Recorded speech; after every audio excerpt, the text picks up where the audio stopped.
At 1:17 in the morning, my roommate stood barefoot beside the couch, tucked a blanket under my chin like I was a child with a fever, and whispered, "Please don't look at me like that anymore, Miles. I'm not strong enough to keep pretending." I was not asleep. I was not even close. I was lying there with one eye cracked open, heart punching my ribs like it wanted out, trying to figure out if I had just heard the beginning of a confession or the end of whatever quiet little life we'd built in apartment 4B. My name is Miles Bennett. I was 33 years old, a structural draftsman for a small architecture firm in Denver, and I had become very good at making things stand up straight on paper while my personal life leaned dangerously to one side. 2 years earlier, I'd ended an engagement 6 weeks before the wedding after finding out my fiance had been less committed to the whole forsaking all others portion of the program. Since then, I'd kept things simple: work, gym, groceries, rent paid on time. No dramatic women, no late night arguments, no feeling so much that it made a man stupid. Then Anna Fletcher moved into my spare room with 3 suitcases, a chipped yellow kettle, and the kind of smile that made simplicity feel like a coward's hobby. Anna was 31, taught art at a middle school, and had paint on her hands more often than not.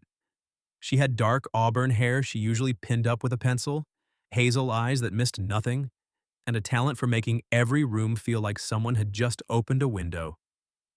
She wasn't delicate. That was the first thing I liked about her.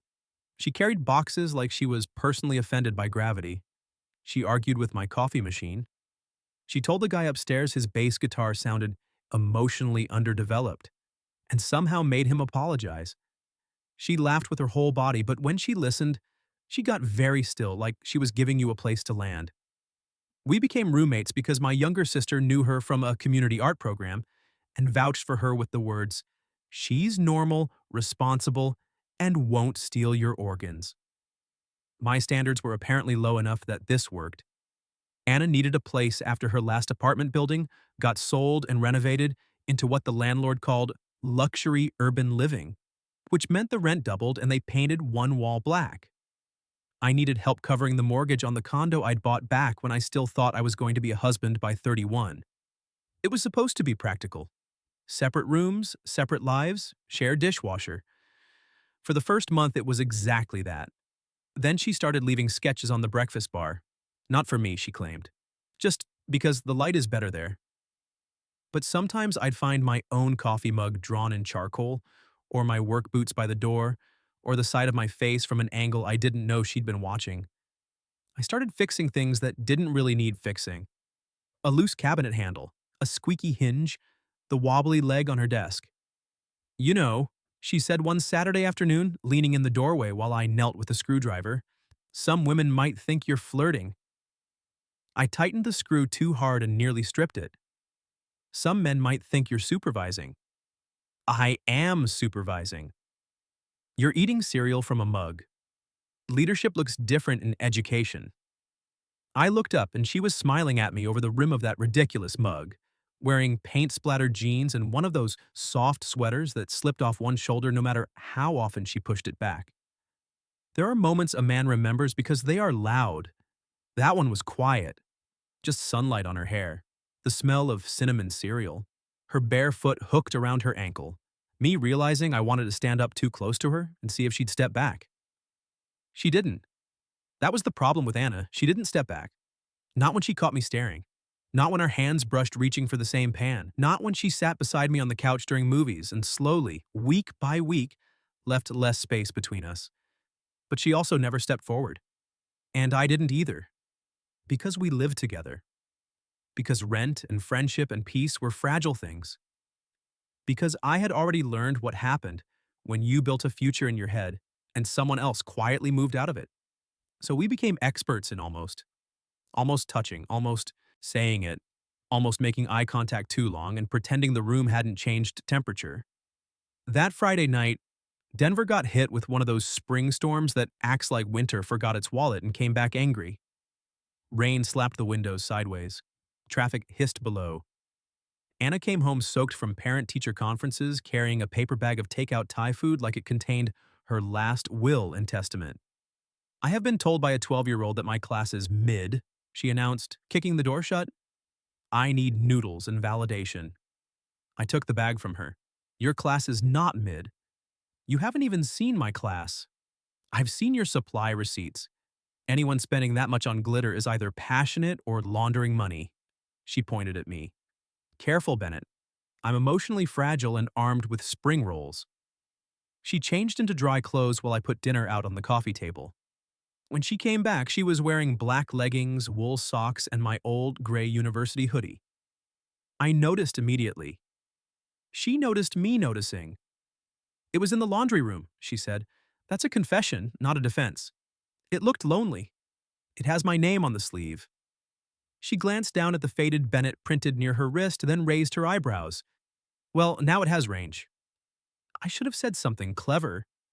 Instead, I stared at my own last name against her skin and forgot how mouths worked. Anna's smile softened first. That was worse. We ate on the couch and watched half of an old Cary Grant movie because Anna claimed modern romance had too much texting and not enough hats. Somewhere around midnight, the storm knocked the power out for 30 seconds, just long enough for the apartment to go black and for her hand to grab my forearm. Not dramatically, not fearfully, instinctively. Her fingers were warm. Her thumb landed right over my pulse, which betrayed me like it had been waiting for its big scene. When the lights flickered back on, neither of us moved.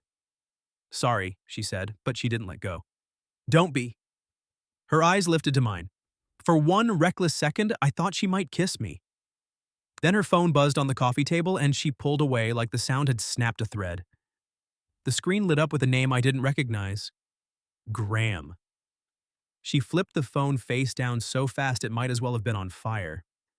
I pretended not to see it because I was a grown man and, allegedly, not an idiot. But something in her face closed. The laughter didn't come back right after that.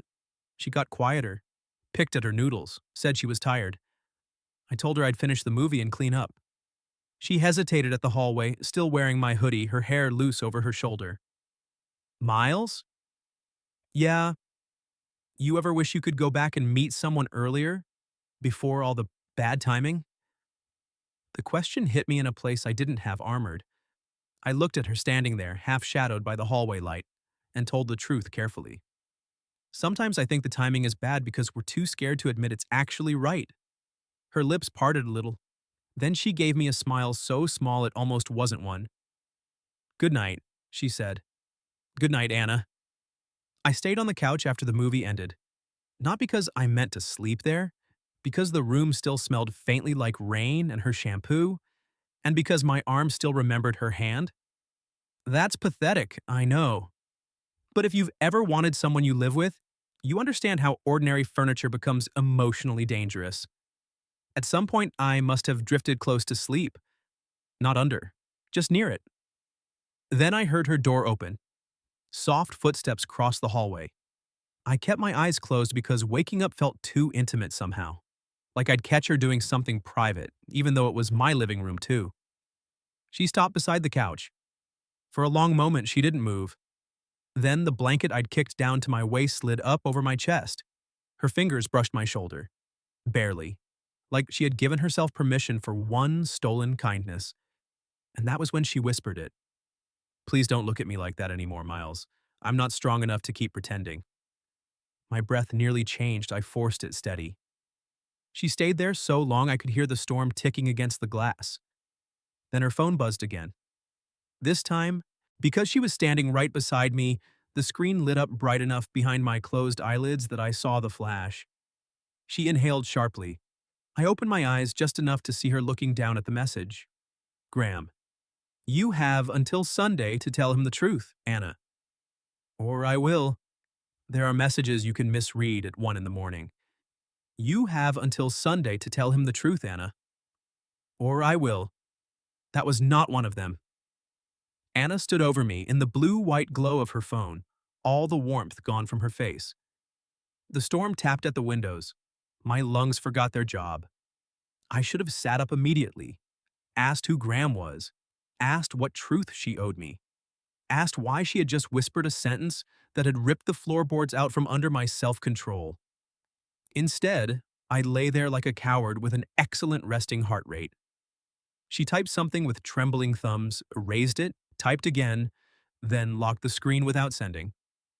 For 1 second, her hand lowered toward my hair. She stopped herself. That hurt more than the message. Then she walked back to her room and closed the door with a careful click. I did not sleep. By morning, I had built 12 terrible theories, and every single one of them had Graham wearing expensive shoes and calling her babe. At 7:40, Anna emerged in jeans and a cream sweater, hair damp from the shower, face arranged into something cheerful that did not reach her eyes. "Morning," she said. I was at the kitchen island pretending to read a work email I had opened 6 times. "Morning." She went to the cabinet for a mug. "You look terrible." "That's my natural face before coffee." "No, your natural face before coffee is brooding lumberjack. This is haunted substitute teacher." Despite myself, I smiled. Her shoulders lowered half an inch, as if she'd been waiting for permission to breathe. I hated that I gave it to her so easily. I loved that I could. She poured coffee, added too much cream, and leaned against the counter across from me. We had done this 100 times. Morning truce, shared caffeine. No one expected to be charming before 8. But today the room felt wired. I looked at her hand around the mug. "Anna." Her gaze flicked up. One word. That was all it took. Her mask cracked. "Did I wake you last night?" she asked. I could have lied. I didn't. "Yes." Her fingers tightened. "How much did you hear?" "Enough." Color rose along her throat. "Miles." "Who's Graham?" She closed her eyes, and there it was. The name had weight. History. I pushed back from the island before jealousy could make me ugly. "You don't owe me details if you don't want to give them." Her eyes opened, sharp and hurt. "Don't do that." "Do what?" "Go polite on me. I can handle you being angry. I can handle questions. I cannot handle you acting like I'm some tenant who left a scratch on the hardwood." "You're not a tenant." "What am I?" The question sat between us, hot and dangerous. My answer came too fast to be safe. "The first person I look for when I come home." Anna's lips parted. The refrigerator hummed. Rainwater ticked down the glass. Somewhere upstairs, the emotionally underdeveloped bassist dropped something heavy. She set her mug down with great care. "That is not fair." "No," I said. "It's honest." Her eyes shone, and for one wild moment I thought she might cross the kitchen. Instead, she wrapped her arms around herself. "Graham is my ex." There it was. I nodded once, like a man accepting a weather report while standing in a tornado. "We were together 3 years," she continued. "He's a photographer, charming, brilliant. The kind of man who could make a room feel like it had been waiting for him." I tried not to hate him and failed immediately. Anna gave a humorless laugh. "He was also the kind of man who thought love meant access. My phone, my schedule, my friends, my work. If I had a thought he didn't approve of, he treated it like betrayal." My anger changed shape. It stopped being jealousy. "I'm sorry," I said quietly. She looked down. I'd left him 8 months before I moved in here. I thought I was done being afraid of his opinion. Then he found out where I live. Every muscle in my body went still. She noticed. "No, don't go murder face."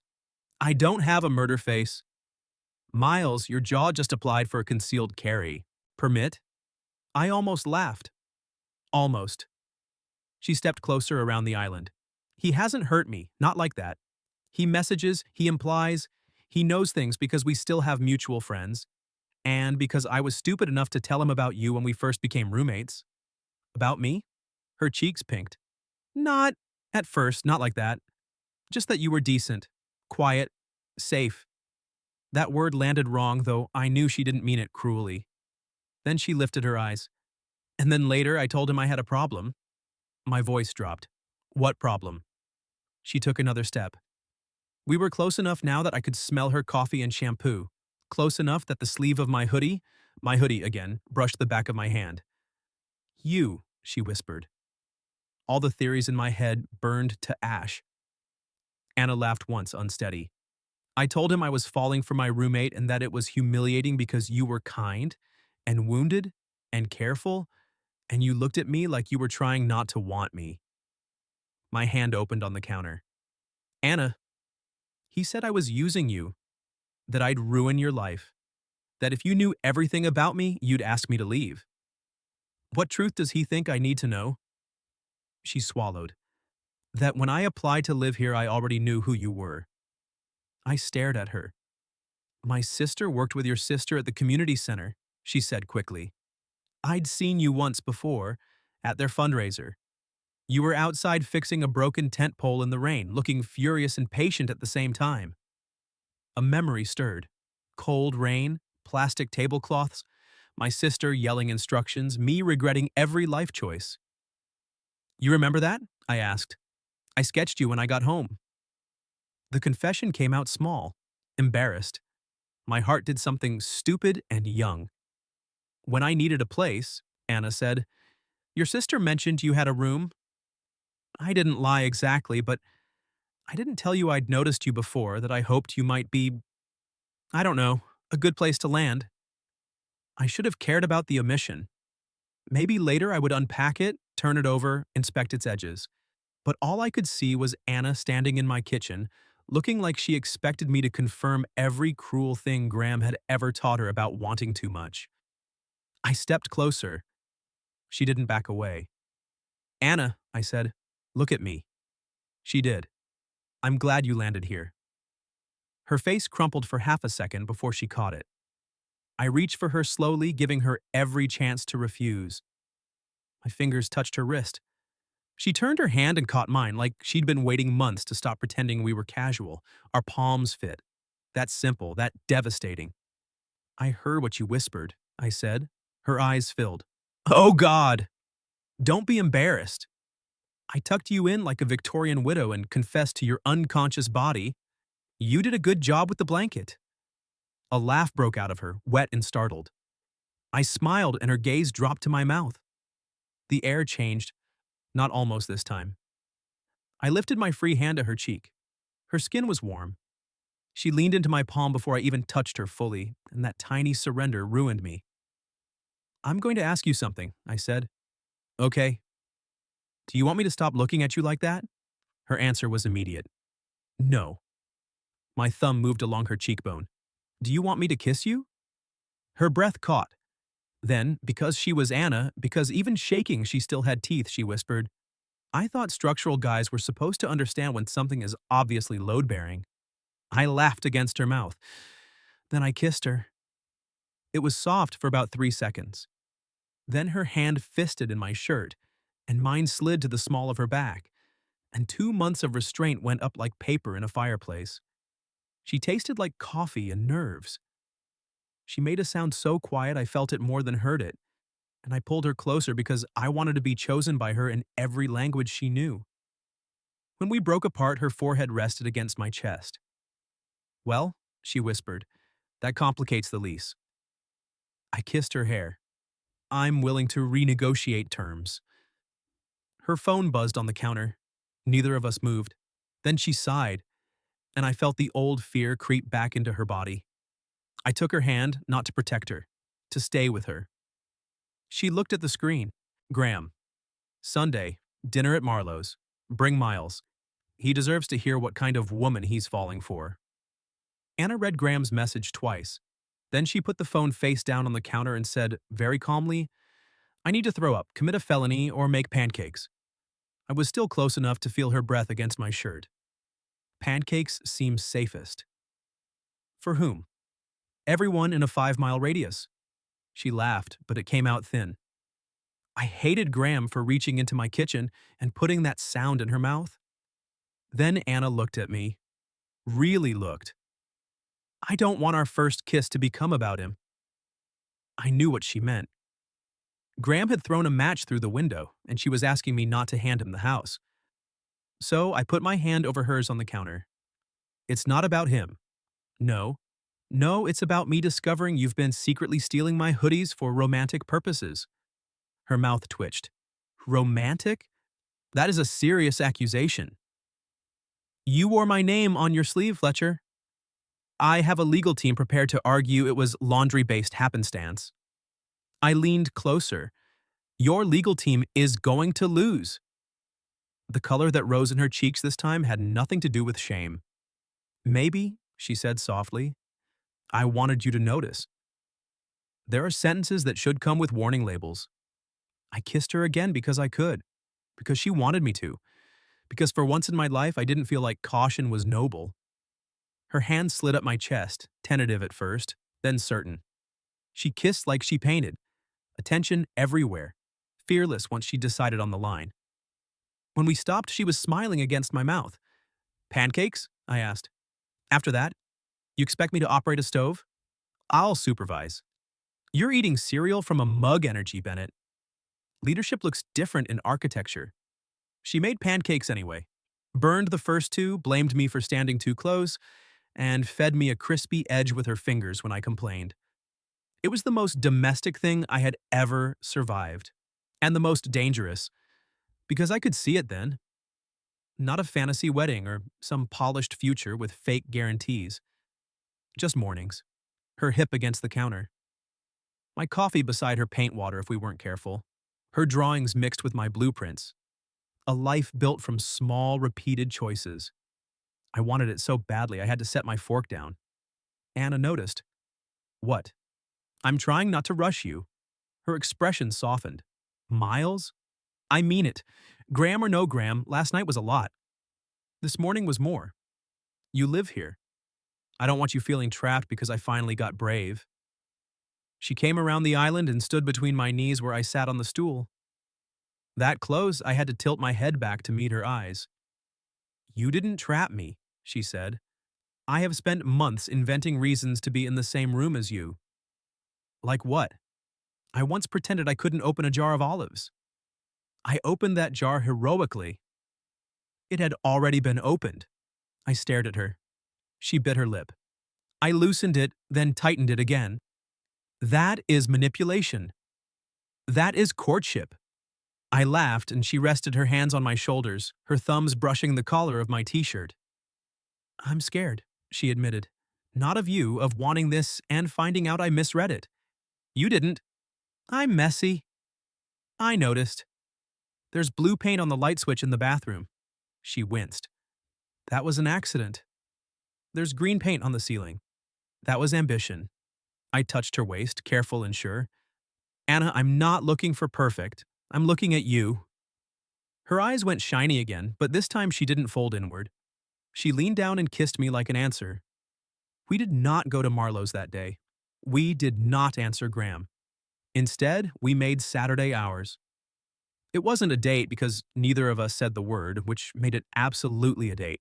We walked to the little bookstore 3 blocks over under one umbrella, though the rain had softened to mist and there was no practical reason for her to tuck herself under my arm except that she wanted to. At the bookstore cafe, she drew ridiculous portraits of me on napkins. In the first, I had the jaw of a superhero and the eyes of a haunted Victorian farmer. Inaccurate, I said. You're right. The cheekbones need more emotional repression. In the second, she drew me as a bear in a flannel shirt holding a tiny drafting pencil. I slid my coffee toward her. That one's going in my will. You'd leave me a napkin? I'd leave you all my napkins. She went quiet at that, smile turning tender. What? I asked. You say things like jokes, she said, but sometimes they land like promises. I looked down at the table, at her hand near mine. Maybe I'm practicing. Her fingers found mine between our cups. There was no drama in it. No storm. No threatening text on screen. Just her thumb moving over my knuckle while the espresso machine hissed, and an old man argued with the cashier about bookmarks. I realized I had not felt peaceful because of a woman in years. Back at the apartment, she showed me the sketchbook she'd mentioned, the one from before she moved in. She sat cross-legged on her bed, and I sat on the floor beside it because being invited into her room felt bigger than I wanted to mishandle. Her space was all color and controlled chaos. Jars of brushes, stacks of student artwork, a quilt in warm reds and golds.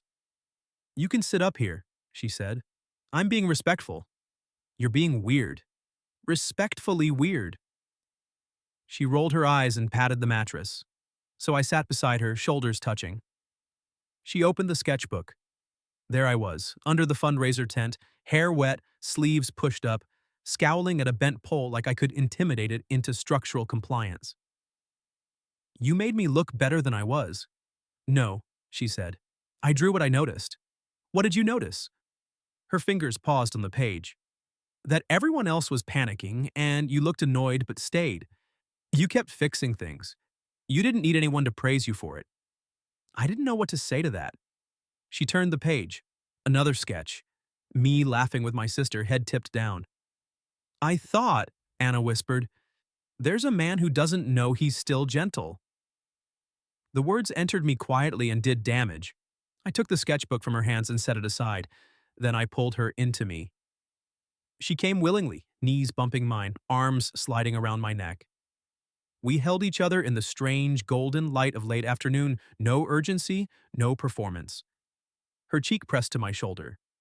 My hand moved slowly up and down her back. I'm out of practice, I said into her hair.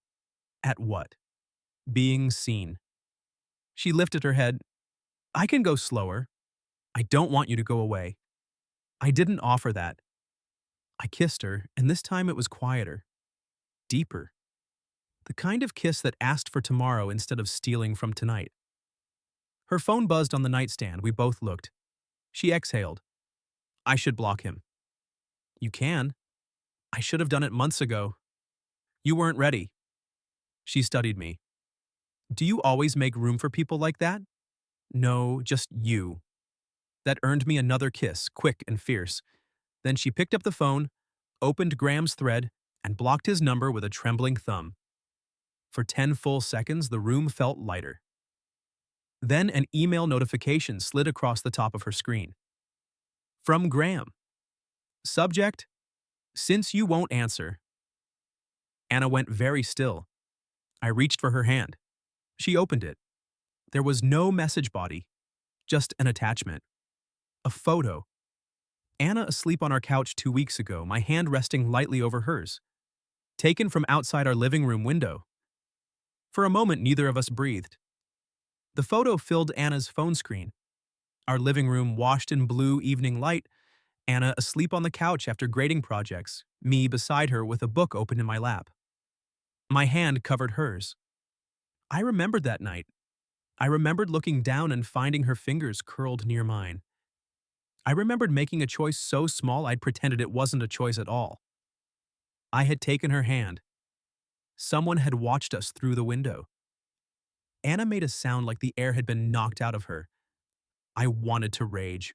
I wanted to run downstairs, search the street, find Graham, and introduce him to several structural failures. But Anna's hand was cold in mine, and this was not a moment for my temper to become another thing she had to manage. So I set the phone face down on the quilt and turned toward her. Hey, I said quietly. Look at me. She did, but barely. Her eyes were huge. This is real, I said. It's serious. We'll deal with it. But right now, you are in your room, with me, and you get to decide what happens next. Her chin trembled once. I hate that he can still make me feel stupid. You're not stupid. I told him things, about you, about how safe this place felt. I handed him a map to embarrass me. You trusted someone who didn't deserve it? That's not the same. She looked down at our joined hands. You're very calm for a man with a murder face. I'm on a delay. That startled a laugh from her. Small but real. I lifted her hand and kissed her knuckles, her eyes closed. Don't be brave at me, she whispered. I'm not. You are. You're doing the steady miles thing. I hesitated. The steady miles thing is mostly panic with better posture. Anna opened her eyes and something tender moved through them. That might be the most romantic thing anyone's ever said to me. Your standards are concerning. My standards brought me to your spare room. And my hoodie. And your emotionally unavailable frying pan. That pan has been through a lot. She leaned forward until her forehead touched mine. The fear didn't vanish, but it loosened. Her fingers slid into my hair, not to cling, to choose contact, to remind us both that Graham did not get to be the only person in the room. I don't want him between us, she said. He isn't. He's trying. Then he's bad at architecture. This is load-bearing, remember? Her smile wobbled. You remembered. I remember everything you say when I'm trying not to kiss you. Are you trying now? No. This kiss was different from the others, not new fire, not months of almost breaking open. It was deliberate, a line drawn, her mouth soft under mine, her hand steady against my jaw. I kissed her slowly because I wanted her to feel the difference between being wanted and being cornered. When she shifted closer, I let her set the pace. When she sighed, I wrapped my arms around her and held on. Afterward, she stayed tucked against me on the bed, cheek over my heart. We should call someone, she said. Yes. Police? Yes. My sister, too. She'll threaten to remove his skin with craft scissors. Useful in a crisis, Anna breathed out. And your sister should know since she connected us. I'll tell her. She tilted her head back. Are you angry I didn't tell you sooner? About seeing you before? About Graham? I brushed hair from her face. I'm angry he made you afraid to tell me. That's a very diplomatic answer. It's also true. But are you hurt? There it was. The question underneath. I could have protected her by lying, but intimacy built on protection alone was just another kind of distance. A little, I admitted. Not because you noticed me before. God, Anna, that part. I shook my head. That part makes me want to grin like an idiot. But I wish you'd trusted that I could know the hard stuff and still want you. Her eyes filled, but she didn't look away. I'm trying to learn that, she said. I know. And you? She asked softly. Do you trust me with your hard stuff? My instinct was to make a joke. Her fingers touched my mouth before I could. No deflecting, Bennett. So I told her the thing I hated saying out loud. When my engagement ended, I wasn't just heartbroken, I was embarrassed. I had missed so much. Everyone else seemed to know before I did, and I kept thinking maybe I'd loved the idea of her more than the person. My throat tightened. After that, wanting someone felt like volunteering to be foolish. Anna's face changed, not pity, recognition. She kissed the corner of my mouth, then my cheek, then rested her forehead against mine. I don't think you're foolish, she said. I think you're careful because you loved honestly and got punished for it. Something in my chest unclenched so hard it hurt. And you? I asked. I think I learned to make myself smaller so someone else wouldn't feel insecure. Her voice was thin but firm. I don't want to do that with you. Don't. I may need reminding. I can do that. Gently? Usually. She narrowed her eyes. I smiled. Always, if you're holding craft scissors. That got me another laugh, and this time it stayed. We made the calls from her bed, side by side, shoulders touching. The police took the report, said words like documentation and pattern and call if he appears. Anna forwarded the email. Her sister swore creatively. My sister called me an idiot for not kissing Anna sooner, then cried because she was happy, then threatened Graham with community center moms. By early evening, the practical storm had passed, leaving exhaustion behind. Anna stood in the kitchen in my hoodie and her wool socks, stirring soup from a carton like it was a sacred ritual. You know, she said, this is technically our second date. Our first date was bookstore coffee? Yes. And this is? Trauma soup. Catchy. We can workshop it. I set bowls on the table. For the record, I'd like a third date with less stalking. Ambitious. Maybe dinner, candles. A place where the chef didn't come from a carton. She turned, spoon in hand. Miles Bennett, are you asking me out while I'm wearing your stolen clothing? I'm asking you out because you're wearing my stolen clothing. Her smile bloomed slowly, and it hit me harder than any threat Graham had made. Yes, she said. One condition. Dangerous. You let me pick you up at your bedroom door. She laughed. We live in the same condo. I'm a traditional man. You're ridiculous. Also traditional. After dinner, I knocked on her bedroom door. She opened it wearing the same hoodie, but she had put on red lipstick and earrings shaped like tiny gold moons. My brain briefly abandoned its profession. You look... I stopped. Her eyebrows lifted. Like a hoodie thief with excellent accessorizing? Like my Saturday night improved dramatically. She blushed, pleased and unguarded. I offered my arm. She took it with exaggerated elegance, and I escorted her 12 feet to the balcony where I'd placed 2 chairs, a blanket, and the emergency candle from the hallway closet. Denver glittered damp and cold below us. Anna leaned into my side under the blanket. "This is a good third date," she murmured. "It has ambiance. It has a candle labeled Alpine Basement. Luxury is subjective." She laughed into my shoulder, then grew quiet. "I'm still scared." "I know. But I'm also happy." Her hand found mine under the blanket. "That feels almost rude considering." "Be rude?" She turned her face up. "I choose you, Miles. Not because you're safe. Because you make me feel like myself." I kissed her under that ridiculous basement-scented candle, and the city lights blurred behind my closed eyes. For a while, that was the whole world. Then Anna's phone rang inside.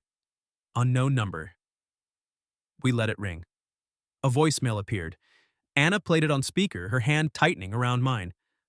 Graham's voice smiled through the static. "Cute police report. Sunday still stands. Marlowe's at 7. Ask Miles what his ex-fiancée told me." For 3 seconds after Graham's voicemail ended, the balcony felt smaller than it had before. Anna's hand stayed in mine beneath the blanket. Not limp, not frightened loose. Tight. Present.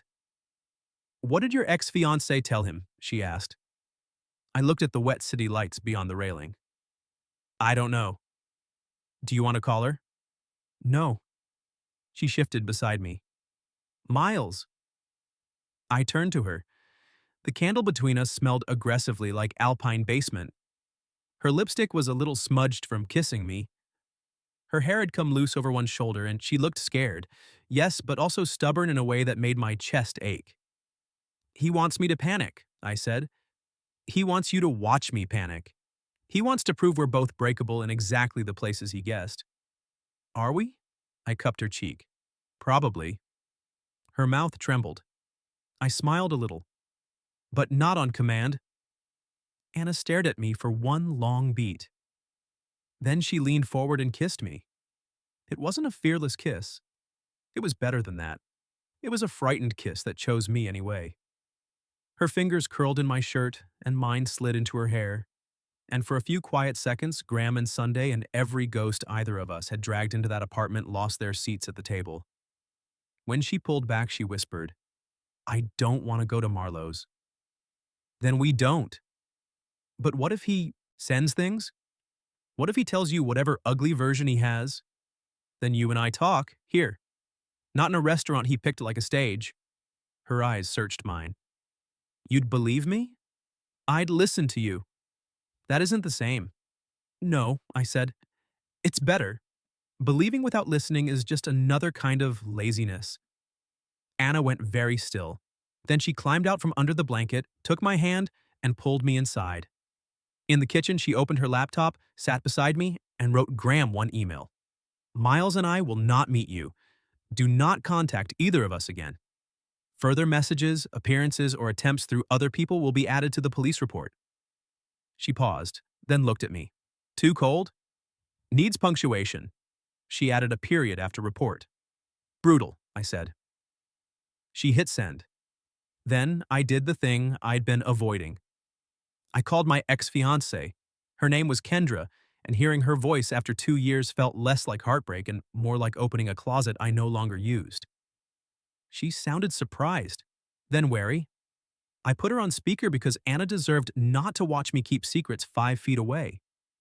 "Kendra," I said, "did a man named Graham contact you?" Silence. Then, "Yes." Anna's fingers tightened around mine. "What did you tell him?" I asked. Kendra sighed.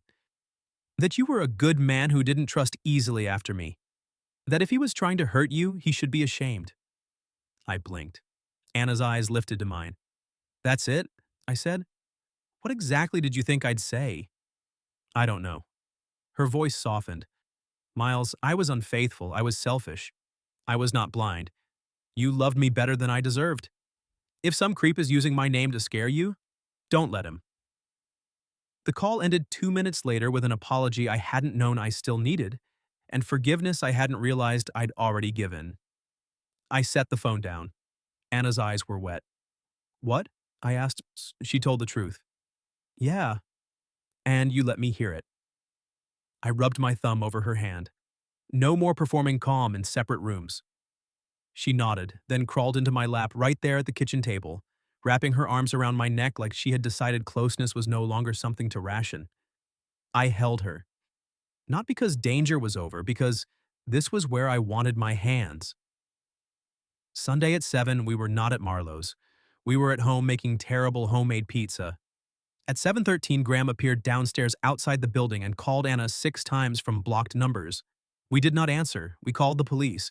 So did Mrs. Alvarez from 3A, who apparently had been waiting her whole life to describe a suspicious man with villain cheekbones to dispatch. Graham was warned, then charged weeks later after violating the order that followed. It was ugly, but it was not the center of us. The center of us was Anna teaching me how to make color charts at midnight because I said beige was basically brown with confidence.